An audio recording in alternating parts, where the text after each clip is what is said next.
Eh bien, bon après-midi à tous et à toutes. J'espère que c'est une appréciation renouvelée qui est la nôtre de nous rassembler ainsi régulièrement. Entre autres et principalement pour entendre la parole de notre Dieu, pour nous laisser instruire par elle, parce que sa parole, elle est lumière et on a constamment besoin d'être éclairé, n'est-ce pas? Nous vivons dans un monde fortement enténébré. Nos cœurs le demeurent encore à bien des égards. Nous sommes en devenir. Nous avons besoin de la lumière du Seigneur. Pourquoi est-ce qu'on a peur dans le noir, dans l'obscurité? Parce qu'on ne voit pas. Parce qu'on sent notre faiblesse. On sent notre vulnérabilité. On ne sait pas ce qu'il y a autour, on ne sait pas ce qu'il y a devant, on ne sait pas ce qu'il y a derrière. On craint. On a besoin de lumière.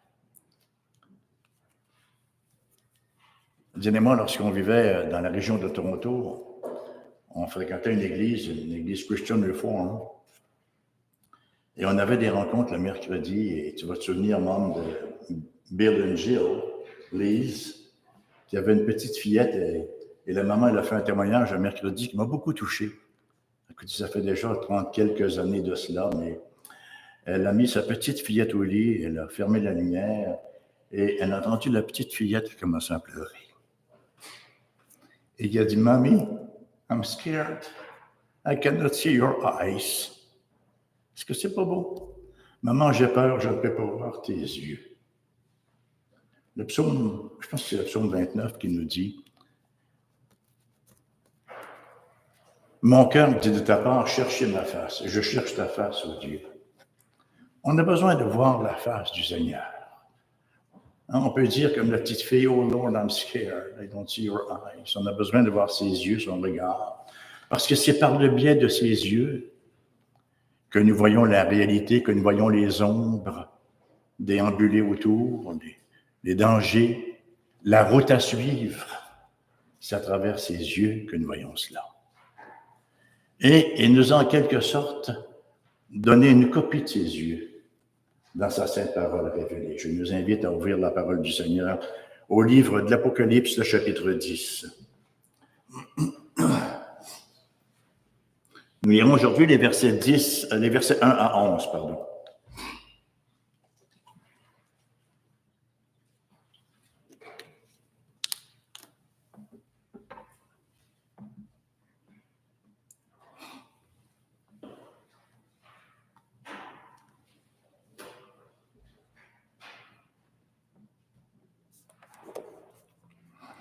Lecture donc de la sainte parole de notre Dieu, chapitre 10, versets 1 à 11. Je vis un autre ange puissant qui descendait du ciel, enveloppé d'une nuée. Au-dessus de sa tête était l'arc-en-ciel, et son visage était comme le soleil, et ses pieds comme des colonnes de feu. Il tenait dans sa main un petit livre ouvert. Il posa son pied droit sur la mer et son pied gauche sur la terre. Et il cria d'une voix forte, comme rugit un lion. Et quand il cria, les 7 tonnerres firent entendre leur voix. Quand les 7 tonnerres eurent fait entendre leur voix, je les écrire. Mais j'entendis du ciel une voix qui disait, « Scelle ce qu'ont dit les 7 tonnerres et ne l'écris pas. » Et l'ange que je voyais debout sur la mer et sur la terre, les mains ou la main droite vers le ciel, jura par celui qui vit au siècle des siècles, qui a créé le ciel et tout ce qui s'y trouve, la terre et ce qui s'y trouve, et la mer et ce qui s'y trouve, qu'il n'y aurait plus de délai, mais qu'au jour de la voix du 7e ange, quand il sonnerait de la trompette, le mystère de Dieu s'accomplirait comme il l'a annoncé à ses serviteurs les prophètes. Et la voix que j'avais entendue du ciel me parla de nouveau et dit, « Va, prends le petit livre ouvert dans la main de l'ange qui se tient debout sur la mer et sur la terre. Et j'allai vers l'ange en lui disant de me donner le petit livre. Et il me dit, prends-le et avale-le. Il sera amer à tes entrailles, mais dans ta bouche, il sera doux comme du miel. Je pris le petit livre de la main droite, ou de la main de l'ange, pardon, et je l'avalai. Ce fut dans ma bouche doux comme du miel, mais quand je l'eus avalé, mes entrailles furent remplies d'amertume. Puis, on me dit, il faut que tu prophétises de nouveau, sur beaucoup de peuples, de nations, de langages et de rois. Amen. Je pense que j'ai vraiment besoin de mes lunettes la prochaine fois. Excusez-moi. Quel est le thème, la thématique du texte que nous avons devant nous aujourd'hui? Bon, je l'ai bêtement intitulé « Prêcher une parole aigre-douce ». Prêcher une parole « sweet and sour ». C'est ce qui ressort. En fait, elle est douce comme du miel lorsqu'on l'avale, mais elle est très amère lorsqu'elle arrive dans l'estomac. Je pense que c'est le cœur du message que nous avons ce matin. Nous faisons de l'herméneutique, le mercredi. Première chose où on va quand on regarde un texte, on va tout de go vers le verbe. Et qui est le sujet du verbe et tout le reste, et qu'est-ce qui nous y est enseigné là-dedans. Lorsque le mal est omniprésent, comme c'est le cas aujourd'hui, puis comme ça a généralement toujours été le cas depuis la chute en Adam, lorsque le monde est mûr pour le jugement, et on sait que le monde est mûr pour le jugement à partir de l'agir divin. Le Dieu nous donne des gouvernements en conséquence, c'est lui qui les place, on les critique, mais ils nous représentent et ils sont ce que nous sommes en quelque part. Comment Dieu peut-il protéger les siens dans un contexte comme celui-là? Lorsque l'économie s'écroule, lorsque l'ordre civil fait défaut, lorsque le tissu social s'effiloche, lorsque la retenue et le respect cèdent le pas à l'agression et à la violence gratuite, lorsque la cupidité et l'appétit animal règnent suprêmement, lorsque le consensus et les communautés se décomposent en guerre culturelle, la question qui pèse sur le cœur du peuple de Dieu est en effet celle-ci. Dieu peut-il garder en sécurité le petit troupeau de Jésus, qui sont tellement vulnérables, sans défense, dans ce branle-bas de combat? On a besoin de voir les yeux de Dieu. Est-ce que ce n'est pas une description littérale, contemporaine de la société? On n'a pas douté, les chrétiens seront la cible des misothéistes, de ceux qui n'aiment pas Dieu, de ceux qui n'aiment pas notre roi, sa pureté et même sa miséricorde.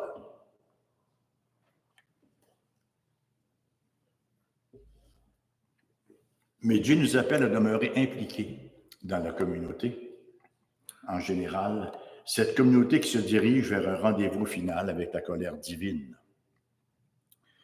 L'histoire des jugements divins, de même que le récit de son secours nous révèle l'invincibilité de Dieu. Laissez-moi vous lire 2 Pierre, chapitre 2, les versets 4 à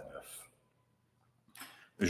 Je vous lis, je l'ai un peu trituré là pour le limiter au message que je veux passer. « Car si Dieu n'a pas épargné l'ancien monde, mais s'il a sauvé Noé, ce prédicateur de la justice, s'il a condamné à la destruction et réduit en cendres les villes de Sodome et de Gomorrhe, les donnant comme exemple aux impies à venir, et s'il a délivré Lot le juste, le Seigneur s'est délivré de l'épreuve les hommes pieux et réservé les injustes pour être punis au jour du jugement. »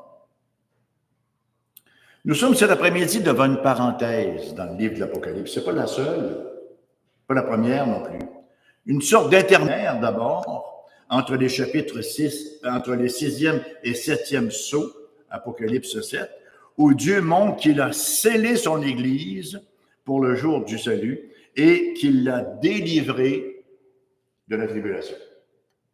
Voilà maintenant que Jean, en Apocalypse 10 et 11, reçoit une vision similaire, un autre interlude, Et entre les trompettes 6 et 7, encore une fois, même intermission qui va du chapitre 10, verset 1, jusqu'au chapitre 11, verset 14. Ces intermissions-là se veulent une dramatisation du délai qui précède le jugement final, en même temps qu'elle redirige notre attention sur le soin de Dieu pour son Église, soin qui est constant, qui ne fera jamais défaut, au milieu de tous ces jugements providentiels en escalade sur ses oppresseurs. C'est dire que ce genre d'intermission-là se veut, c'est pas un temps de repos au départ, mais bien un temps de continuation de l'action dans l'esprit et dans la conversation de ceux qui le reçoivent. On reprend en quelque part notre souffle. Comme c'est important de se rappeler que notre identité, bien-aimés, n'est pas définie par notre famille. Elle n'est pas définie non plus par notre travail, notre race, notre statut social. Si nous sommes chrétiens, nous sommes l'objet du plan éternel du salut divin, du salut de Dieu et du rachat par le sang de Christ. Comme disait quelqu'un, Dieu est allé dans l'extravagance pour nous racheter. On risque qu'on emmène là-dessus. Qu'est-ce que nous avons en ce début de chapitre 10? Bon, la vision dépeint l'Église recevant la parole de Dieu. Le petit livre, c'est la parole de Dieu.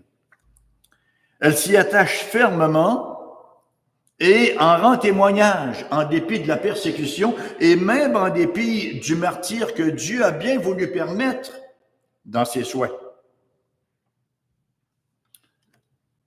Au même titre qu'en Ésaïe, chapitre 49, verset 6, Dieu définit Israël dans les termes suivants. « Je t'établis pour être la lumière des nations.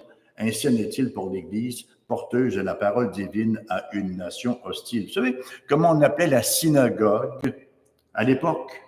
On l'appelait la Beth Sefer. On sait ce que veut dire le mot Beth. Bethléem, la maison du pain. Beth Sefer, la maison du livre. Le mot Sefer a donné entre autres les Sépharines, les scribes, la maison du livre. Alors maintenant, c'est le même appel-là d'être la maison du livre, d'être la lumière pour les nations, perdure pour l'Église réceptrice de ce livre mentionné dans ce chapitre-ci. Mon premier point, donc, la parole souveraine de Dieu.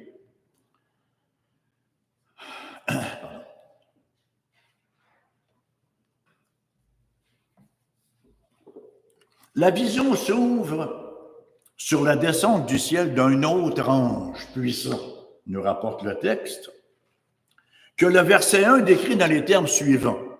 Il était enveloppé d'une nuée, au-dessus de sa tête, il y avait un arc-en-ciel, et son visage était comme le soleil et ses pieds comme des colonnes de feu.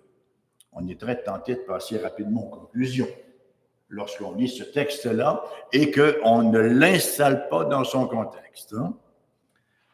Dans un premier temps, c'est le deuxième ange puissant que nous rencontrons dans l'Apocalypse. On va rencontrer un autre, là, aux alentours du chapitre 18. Mais c'est le deuxième que nous rencontrons ici, en lien avec un livre, avec le rouleau de la volonté de Dieu. On parle vraisemblablement du même livre qu'on a retrouvé au chapitre 5, verset 2.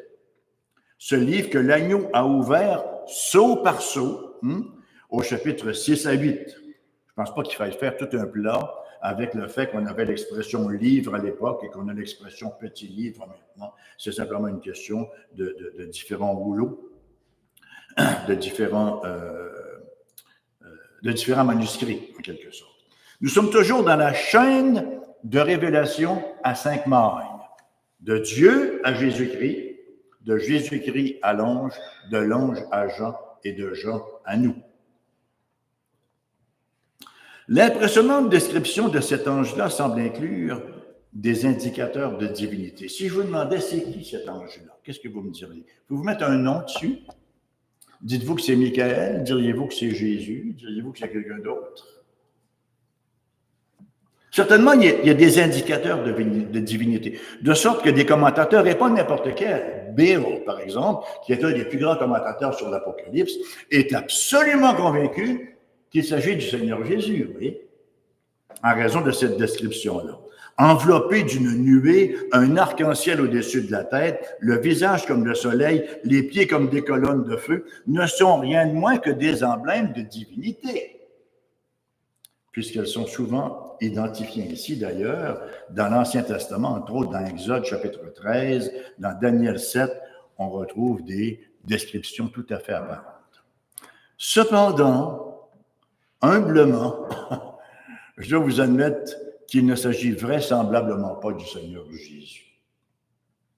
Pour une raison grammaticale très simple, premièrement, on pourra en trouver beaucoup d'autres. Mais il nous est dit que c'est un allos angelos, vous voyez? On a déjà vu le mot allos quelque part. Lorsque Jésus dit qu'il s'en va, mais qu'il va nous envoyer un autre consolateur, un allos parakletos. Le mot allos, c'est important, il veut dire autre, mais ce n'est pas le mot hétéros, il veut dire un autre d'une autre nature. Le mot allos veut dire un autre de la même nature.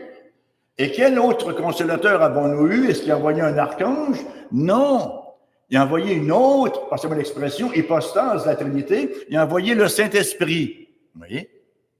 Alors ici, c'est un autre, un allos angelos, un autre ange. Il fait partie de la nature des anges créés. On peut comparer cet ange-là à l'apparence radieuse de celui qui est apparu à Daniel dans la 3e année du règne de Cyrus. Daniel chapitre 10, versets 1 à 5. Cet ange qui littéralement vide Daniel de toute force, mais il reconnaît, cet ange-là, qu'il a été retardé par le chef du royaume de Perse jusqu'à ce que l'archange Michael vienne à son secours. Nous sommes donc devant une créature finie au service de Dieu. Mais c'est le même style que nous avons ici. Nous sommes devant une créature finie au service de Dieu. La brillance de cette apparition angélique indique qu'il est porteur, cependant, de l'image de son maître, qu'il en reflète la gloire et qu'il porte son message. C'est un rappel pour nous déjà. C'est un rappel pour nous d'orner notre témoignage de l'Évangile, l'Évangile du Seigneur Jésus-Christ, avec des vies transformées en sa sainte image. 2 Corinthiens chapitre 3, 18 nous dit « Nous tous dont le visage découvert reflète la gloire du Seigneur. » Cet ange reflétait la gloire de Dieu. Nous tous dont le visage découvert reflète la gloire du Seigneur, nous sommes transformés en la même image de gloire en gloire par l'Esprit du Seigneur. Et 2 Corinthiens chapitre 2, versets 15 à 16 en rajoute dans la même mouvance. Nous sommes en effet pour Dieu,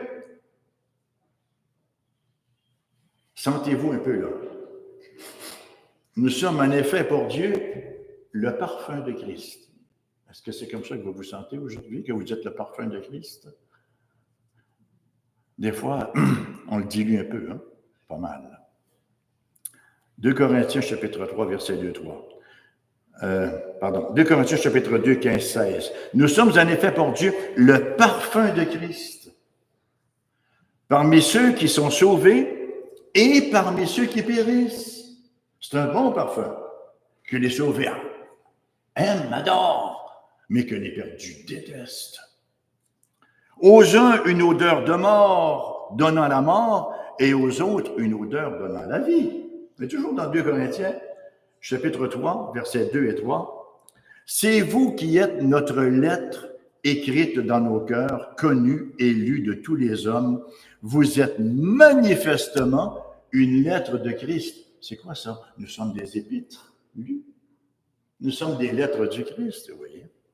Écrites par notre ministère, non avec l'encre, mais avec l'esprit du Dieu vivant, non sur des tables de pierre, mais sur des tables de chair, sur les cœurs. Nous sommes donc en quelque sorte une révélation de Dieu. Comme cet ange ici. Nous avons été rachetés pour servir à la louange de sa gloire. Et cet ange, lui, que nous avons devant nous, il est enveloppé d'une nuée avec les pieds comme une colonne de feu. Est-ce que ça vous dit quelque chose? Nuée, colonne de feu, ça ne vous rappelle pas quelque chose? Il y a bien longtemps. Comment le peuple de Dieu était-il dirigé au désert? Le jour, c'était par une colonne de nuée pour les protéger contre le soleil brûlant du désert, et la nuit, c'était le feu pour les garder au chaud. On retrouve les mêmes items ici, la même conduite de par cet ange-là, ici, dans le texte que nous avons. Colonne de nuée et de feu qui conduit Israël et qui conduit le nouvel Israël dans le désert. Ce que Jean est en train de nous dire, c'est que cet ange-là conduit le peuple de Dieu dans une terre promise. La nouvelle terre et les nouveaux cieux. Et nous avons une idée similaire qui nous est proposée par la mention de l'arc-en-ciel au-dessus de sa tête. Qu'est-ce qu'elle fait là? Un arc-en-ciel. Qu'est-ce qu'il fait là, cet arc-en-ciel-là? Nous sommes ramenés en Genèse 9 avec l'arc-en-ciel où Dieu sauve son peuple, encore une fois, du jugement sur le monde par le biais de l'arche pour l'amener vers la terre, vers une autre terre. L'arc-en-ciel n'était rien de moins que le signe de l'alliance. Ce que Dieu a fait pour Israël, ce que Dieu a fait pour Noé, nos frères, en les sauvant à travers le jugement de leurs ennemis, les amenant dans une nouvelle terre, il est en train encore de le faire en nous sauvant du jugement pour nous amener dans la nouvelle terre et les nouveaux cieux.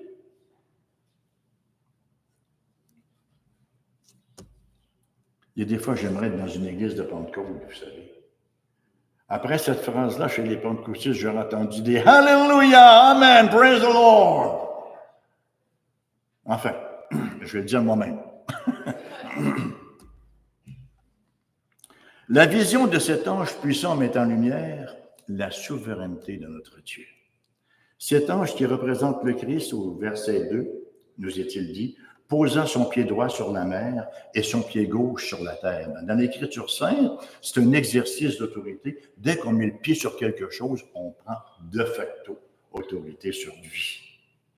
On possède l'autorité. Alors, si nous sommes sur cette terre, où sommes-nous? Nous sommes chez Dieu. On se sent parfois un petit peu trop chez nous ici. Nous sommes chez Dieu. Et quand on va ailleurs, lorsque vous êtes allé chez Sarah, il n'y a pas si longtemps, et chez Stéphane hier, est-ce que vous arrivez là, en les pieds sur la table du salon? Non, on est ailleurs. Ça prend un minimum de décorum, vous voyez. Alors, nous sommes chez Dieu. On doit vivre aussi selon les exigences, selon le décorum que Dieu veut qu'on ait en sa présence. Et c'était mon premier point. Ce qui nous amène au deuxième. Mon premier point, c'était la parole souveraine de notre Dieu. Mon deuxième point, la réalisation certaine de la parole de Dieu.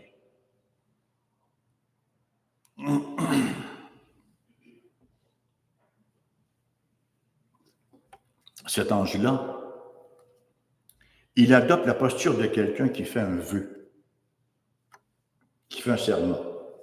Le pied droit sur la mer, le pied gauche sur la terre, et la main droite levée vers le ciel révèle qu'il prend Dieu à témoin de l'engagement solennel du discours qu'il va tenir. Et nous avons ici une répétition de Daniel, chapitre 12, versets 5 à 7, où nous lisons « Et moi, Daniel, je regardais, et voici deux autres hommes se tenaient debout, l'un en deçà du bord du fleuve et l'autre en deçà du bord du fleuve. L'un d'eux dit à l'homme vêtu de lin qui se tenait au-dessus des eaux du fleuve, « Quand sera la fin de ce prodige? » Et j'entendis l'homme vêtu de lin qui se tenait au-dessus des eaux du fleuve. Il leva vers les cieux sa main droite et sa main gauche, et il jura par celui qui vit éternellement que ce sera dans un temps, des temps et la moitié d'un temps, et que toutes ces choses finiront. C'est un beau discours, mais ce n'est pas pour l'époque.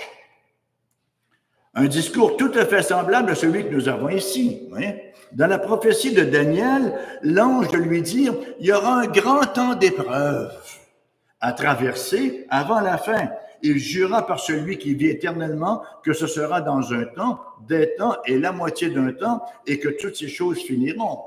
Ici, cependant, le temps d'accomplissement du message est différent, quand le 7e ange sonnera de la trompette, le mystère de Dieu s'accomplira. Le temps vient d'être enlevé. Il n'y a plus de temps. Le temps semble s'être écoulé. C'est comme c'était déjà plein. Vous voyez? Dès que le 7e ange va sonner de la trompette, le mystère de Dieu s'accomplira. C'est intéressant comme expression, le mystère de Dieu. Et l'ange, au verset 3, cria d'une voix forte, comme rugit un lion, et cela entraîne la réponse de 7 tonnerres qui firent entendre leur voix. Dans la Bible, on sait ce que ça signifie, le tonnerre. Ça symbolise généralement la majesté de la venue de Dieu. Chapitre 29 des Psaumes, verset 3. La voix de l'Éternel retentit sur les eaux. Le Dieu de gloire fait gronder le tonnerre. L'Éternel est sur les grandes eaux. Dès que Jean les entend, ces tonnerres-là, c'est une belle révélation qu'il a eue. On veut savoir. Écrivez de Jean qu'on sache ce que les tonnerres ont dit, hein? Il s'apprête à écrire. Cependant qu'une voix du ciel l'en dissuade. Scelle ce qu'ont dit les 7 tonnerres et ne l'écrit pas. C'est un contenu qui doit rester caché dans le conseil de Dieu. Bon, il n'est pas question pour nous de verser dans toutes sortes de spéculations, de suppositions, de propositions, de tenter toute une pléthore d'explications, comme disait Augustin, qui osera parler là où la Bible se tait. C'est vrai, cependant, que dans un livre de révélation, un secret peut sembler un peu étrange. En fait demeure, c'est que le prophète ne peut révéler que ce que Dieu autorise.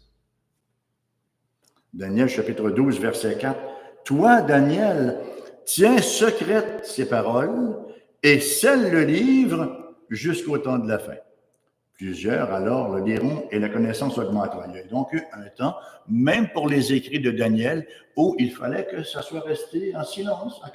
C'était pas encore en révélation. L'apôtre Paul lui-même, en 2 Corinthiens, chapitre 12, verset 4, nous dit « Il fut enlevé dans le paradis et il entendit des paroles merveilleuses qu'il n'est pas permis à un homme d'exprimer. » On est un peu jaloux de cela. Hein? Il a dû entendre des paroles merveilleuses. C'est Dieu qui le dit, là. Ça devait être dans la merveille. Hein? Et certainement qu'il y en avait besoin parce que le ministère tenu, Paul, vous savez, il fallait plus que du jus d'orange le matin. Au verset 5 à 7, nous avons le serment de l'ange. Et l'ange que je voyais debout sur la mer et sur la terre leva sa main droite vers le ciel et jura par celui qui vit au siècle des siècles, qui a créé le ciel et ce qui s'y trouve, la terre et ce qui s'y trouve, la mer et ce qui s'y trouve, qu'il n'y aurait plus de délai, mais qu'au jour de la voix du 7e ange, quand il sonnerait de la trompette, le mystère de Dieu s'accomplirait comme il l'a annoncé à ses serviteurs. La fin est donc décrite ainsi. Le mystère de Dieu s'accomplirait. C'est la fin. Le mystère de Dieu s'accomplirait comme Dieu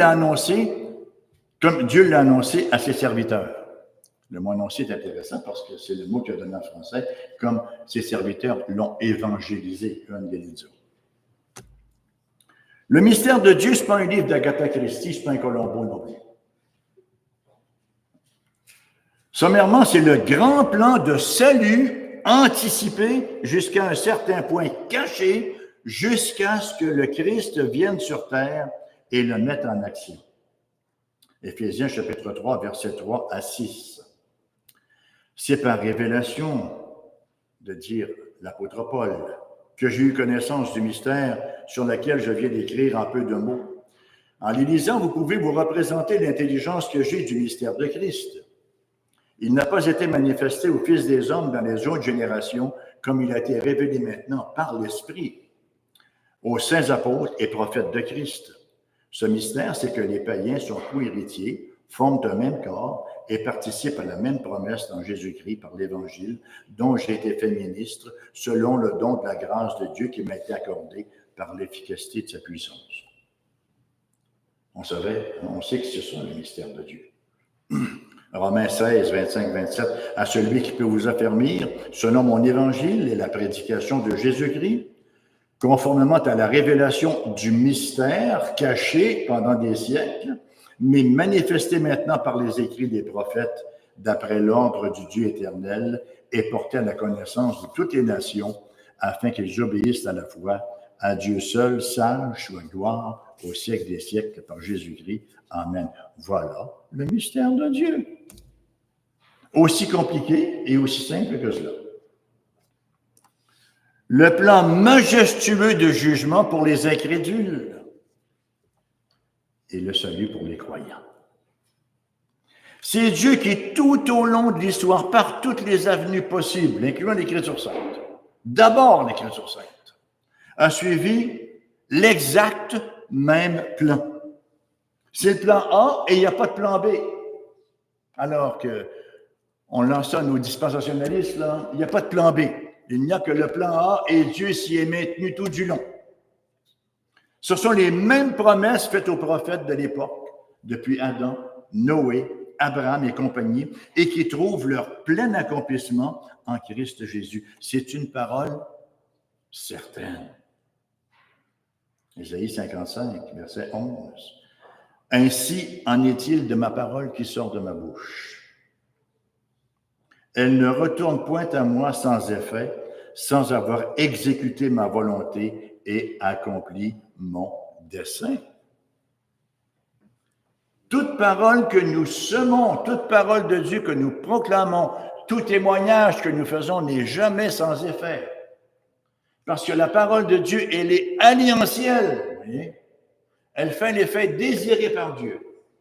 Elle amène les élus au salut et elle confirme la réprobation des perdus. Ce qui m'amène à mon troisième point, la commission, et c'est là le point central, de proclamer la parole de Dieu.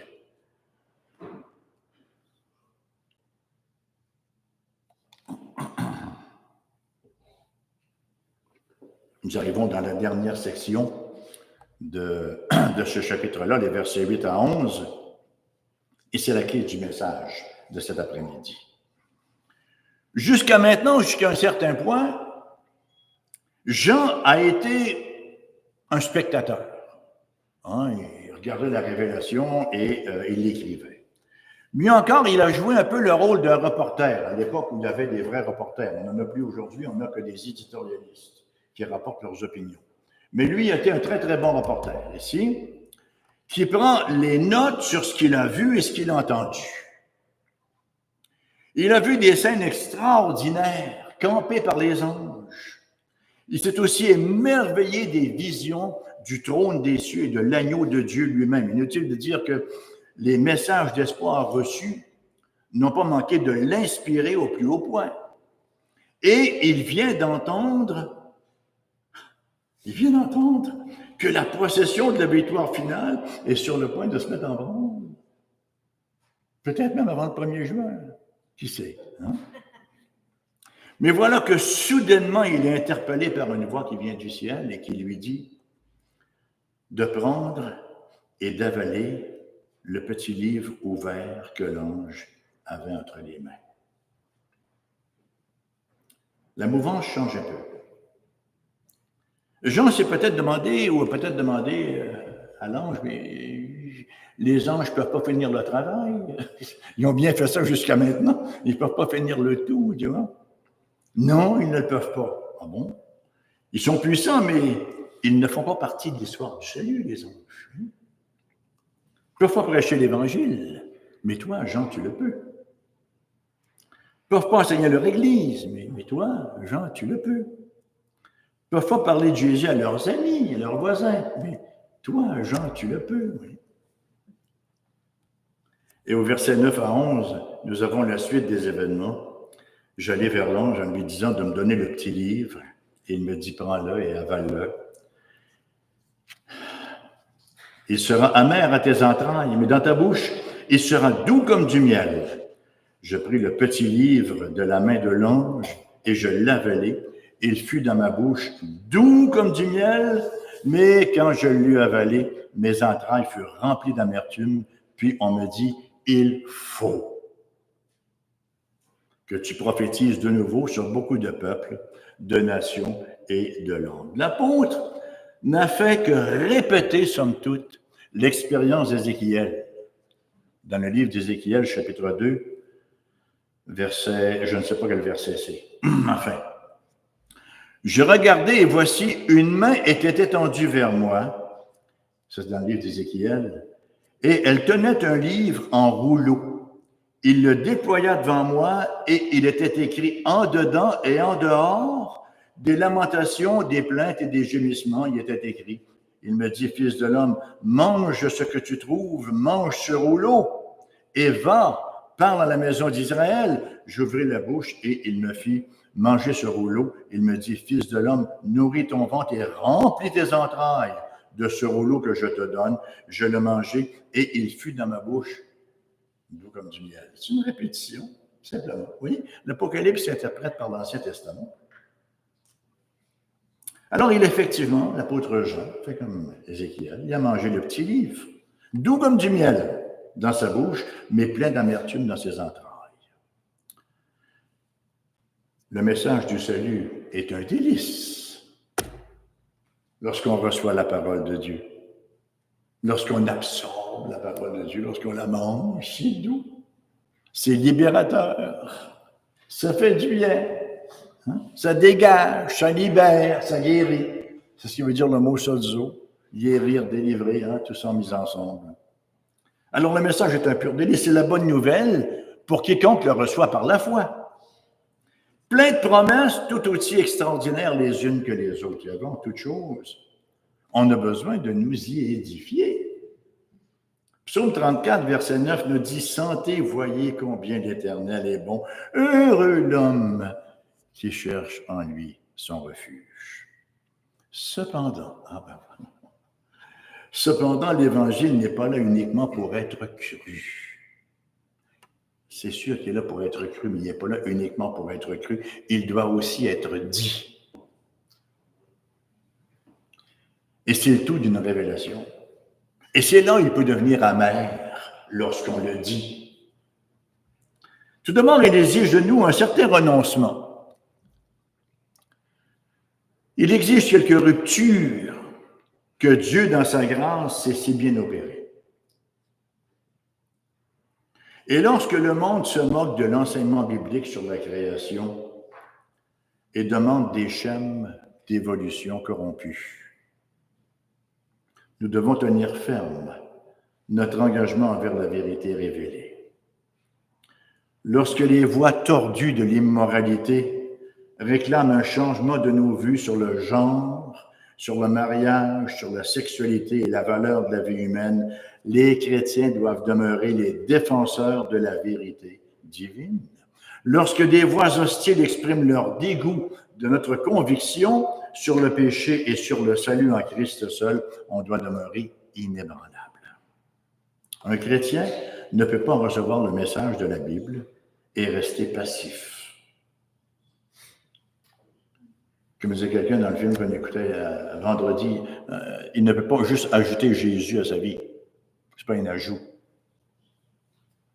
Nous voyons dans ce texte, comme ailleurs dans l'Écriture sainte, l'appropriation de cette parole-là en 3 étapes. Premièrement, recevoir la parole de Dieu. La recevoir.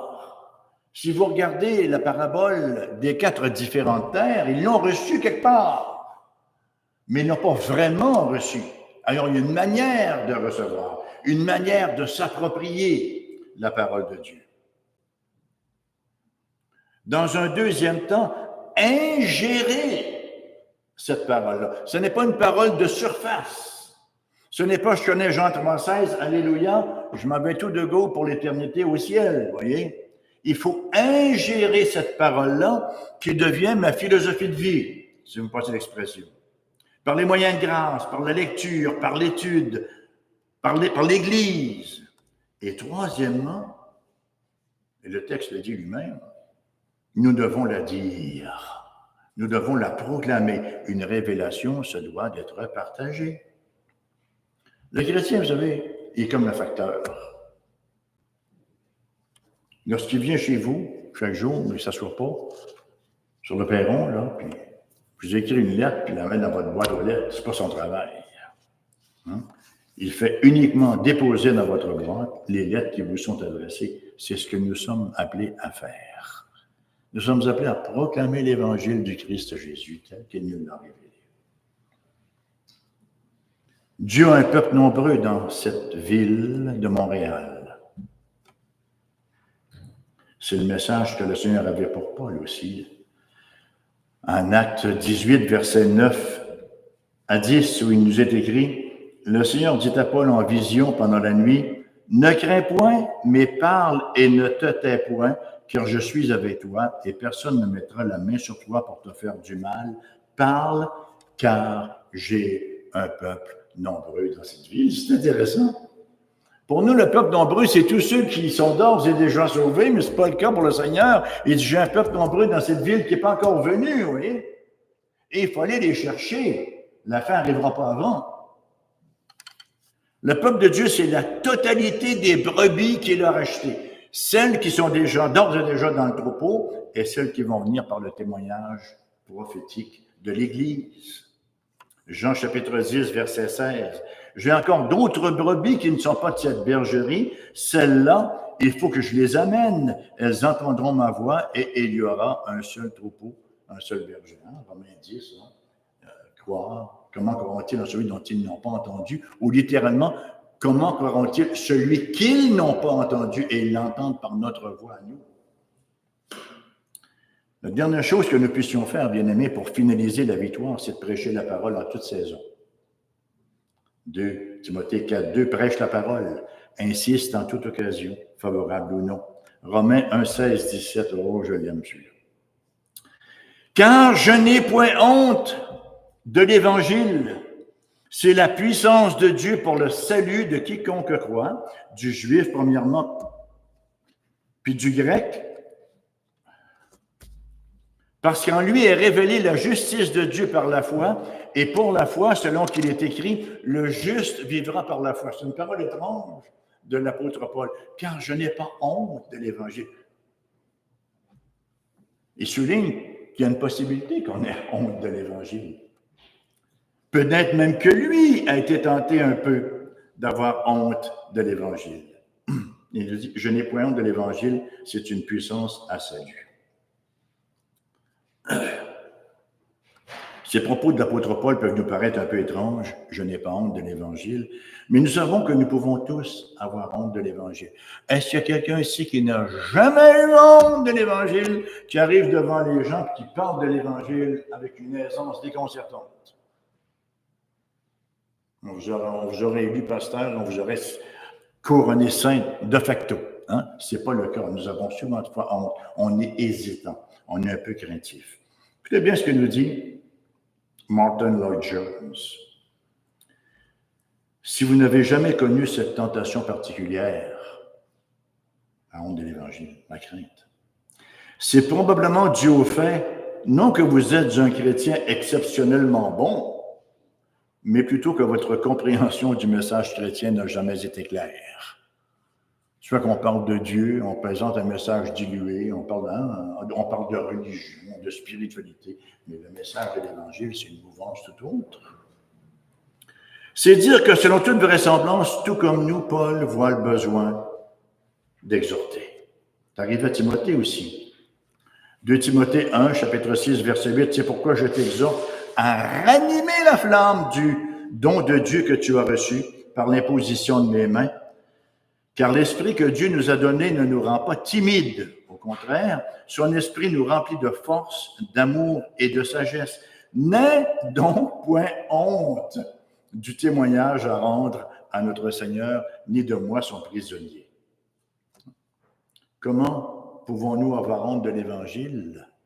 La raison est très simple. Le monde, au départ, le considère comme une pure folie et le ridiculise. Et nous n'aimons pas être ridiculisés. Le monde est disposé à recevoir à peu près n'importe quel discours, mais pas l'Évangile. 1 Corinthiens 1, verset 22-23 nous dit « Les Juifs demandent des miracles. Ah bon? Les Grecs cherchent la sagesse. Bon. Nous prêchons Christ crucifié, scandale pour les Juifs. OK. Et folie pour les païens. Voyez-vous, certains veulent des signes, quelque chose qui frappe les sens, quelque chose qui les excite. D'autres sont en quête de philosophie. Hey, on veut savoir des choses intello. On veut que ce soit profond. Plus on veut ça profond, plus on reste creux. Une gratification de leur intellect. Mais personne ne veut la parole de Dieu.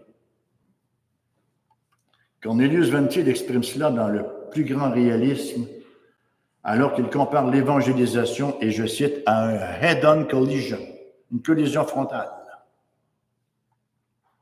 Ce n'est pas surprenant que le monde réponde soit dans l'indifférence ou soit dans l'hostilité. Lorsqu'on présente l'Évangile à quelqu'un, nous libérons ce qu'il tente avec toutes ses facultés de garder captif, selon Romains 1. Il veut garder ça, il veut le faire taire, il veut abolir cela, il en est incapable de l'image de Dieu. Toute impiété et toute injustice des hommes qui retiennent injustement la vérité captive, catécho, qui retiennent prisonnière la vérité. Alors, dès qu'on leur parle de cela, on ne leur parle pas de quelque chose qu'ils ignorent, mais de quelque chose qu'ils veulent ignorer. Vous savez, l'homme a cette capacité extraordinaire de s'auto-mentir. Il faut le faire, hein? Donc, lorsque nous parlons de l'Évangile, nous ramenons à la surface ce qu'il tente d'enterrer, de faire taire. 2 Timothée, chapitre 4, verset 3, « Ils ne supporteront pas la saine doctrine, mais ayant la démangeaison d'entendre des choses agréables, ils se donneront une foule de docteurs selon leurs propres désirs, détourneront l'oreille de la vérité et se tourneront vers les fables. » Est-ce que vous n'êtes pas étonné parfois? Ben là, il y en a un petit peu moins, mais il y en a encore, à un moment donné, ça pullulait les sectes de toutes parts, et des gens extrêmement brillants qui sautaient à pieds joints là-dedans. Mais il n'y a pas l'Évangile. Mais il y en a dans des grosses sectes où on les siphonnait littéralement, leurs sous, leurs énergies. Mais il n'y a pas l'Évangile. Alors, si on n'aime pas la sagesse, on va aimer ce qui reste, la folie, effectivement. Il va de soi, sa chance-là, on peut être tenté de renoncer à présenter l'Évangile. On peut être tenté de renoncer à témoigner, sachant qu'on ne sera pas nécessairement reçu à bras ouverts. Surtout si on a des pancartes là, qui... Hein? L'Évangile est une offense.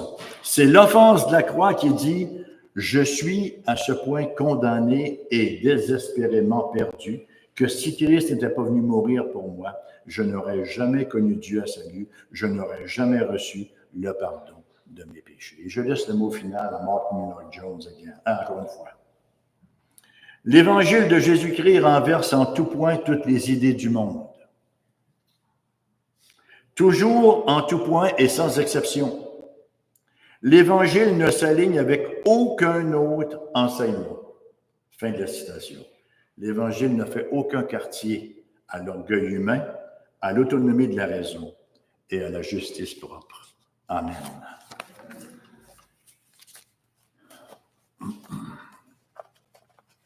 Amen.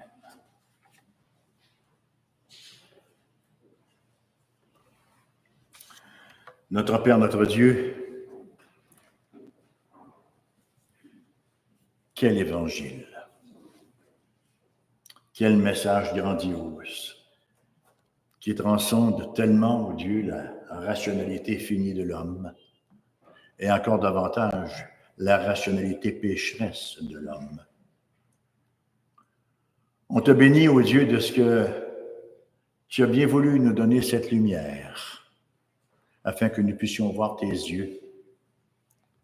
La beauté du Seigneur Jésus-Christ qui est venu chasser toutes nos craintes, qui est venu nous racheter et nous sauver.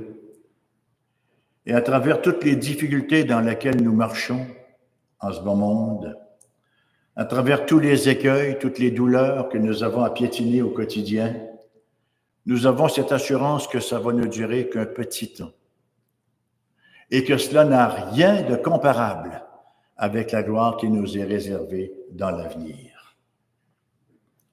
Nous te bénissons pour ta grâce, ô Dieu, et donne-nous, ô Seigneur, ce zèle et ce désir de parler de ton glorieux salut autour de nous. On sait qu'on en a parlé beaucoup à plusieurs personnes, qu'on en parle encore à d'autres, et qu'on ne parle pas uniquement, Seigneur, en superficie d'une spiritualité ou d'une religion, mais qu'on parle de la personne salvatrice du Seigneur Jésus-Christ. Lui-même qui s'est incarné, qui est venu sur terre, lui-même qui, tout du long, a vécu le rejet, ce qu'on appelle ses souffrances actives, et qui est allé mourir sur la croix, ce qu'on appelle ses souffrances passives, pour nous racheter de nos fautes et pour nous apporter la justification dont nous avons besoin, parce que c'est en lui que nous sommes justifiés. Et c'est en son nom que je te prie, pour ta gloire. Amen.